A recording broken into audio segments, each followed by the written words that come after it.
ऐसा भी 22 साल का एक नौजवान युवक जो अभी अभी शहर से पढ़ाई करके गांव आया हो, उसे तनिक भी ये भनक नहीं थी कि उसका जीवन साथी उसके घर के बगल में ही है। पर उन दोनों का मिलना उतना ही मुश्किल होता जितना पुरानी हिंदी फिल्मों में गवाहों का अदालत तक पहुंचाना। दुर्गेश की पढ़ाई बचपन से ही मनिकपुर से कोसों दूर एक शहर में होती है। उसे बाहरी दुनिया के छल का पता नहीं था। गांव वो कुछ ही दिनों की छुट्टियों में आया करता था, तो उसके घर वालों के साथ ही दिन बीत जाते थे। लेकिन इस बार किसी कारणवश वो अधिक दिनों के लिए गांव आया था। दुर्गेश खेलने के लिए बगल के ही खेल मैदान में जाता था। वहां पास के ही घर में उसने अपना दिल दे दिया था। दोस्तों के बीच इतना सख्त लड़का इतनी जल्दी कैसे पिघल गया, इसका अंदाजा दुर्गेश को भी नहीं था।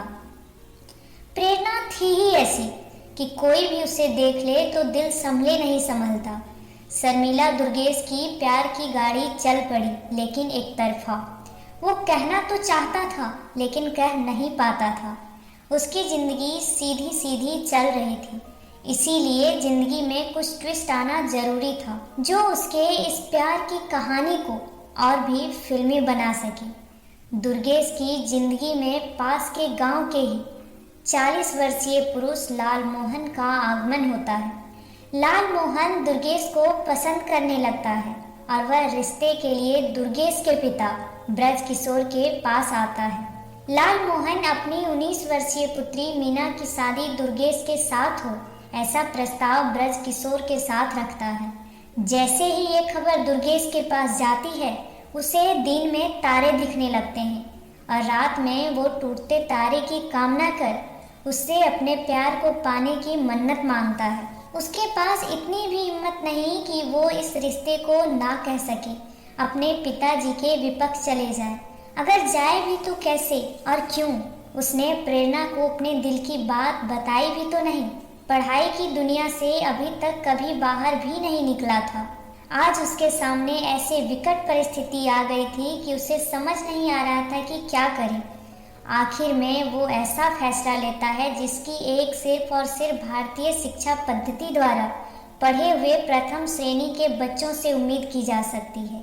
वो अपनी जिंदगी से भागना शुरू करता है, अपने घर परिवार सब कुछ छोड़कर बिना किसी को बताए अनजान शहर की तरफ चला जाता है, इस सोच में कि शायद मीना से शादी की बात टल जाए।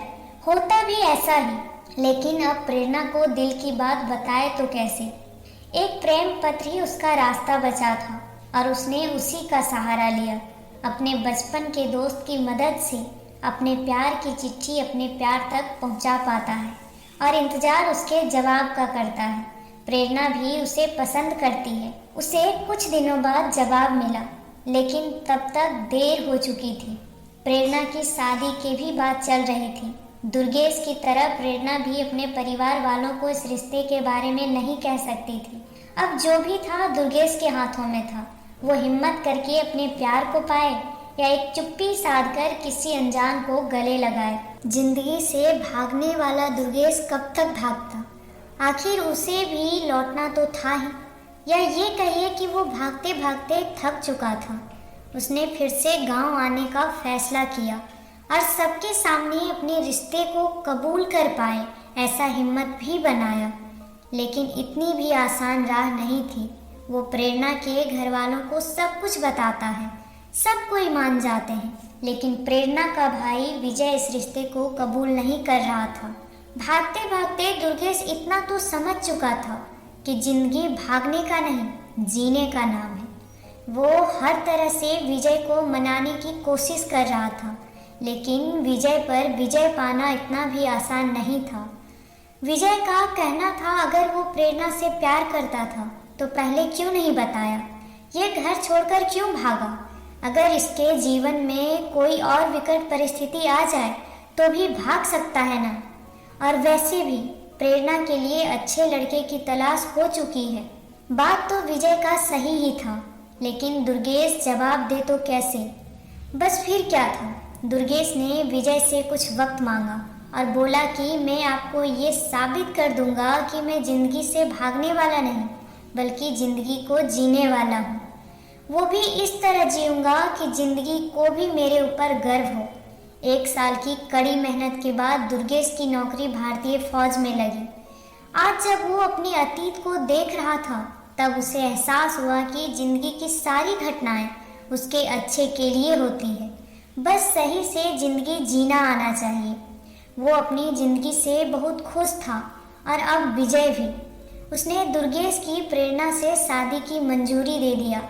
पंडित ने शादी की तारीख भी तय कर दिया, लेकिन तभी एक घटना घटती है। बॉर्डर पर पाकिस्तानी के झड़प में दुर्गेश शहीद हो जाता है। दुर्गेश के पार्थिव शरीर को तिरंगे में लपेटकर गांव लाया जाता है। आज पूरे गांव को दुर्गेश पर गर्व हो रहा था। दूसरी तरफ एक प्रेम कथा अधूरी ही खत्म हो गई थी। विजय की आंखें तब भर आई जब अगली सुबह अखबार की हेडलाइन ये थी, दुर्गेश हमें तुम पर गर्व है।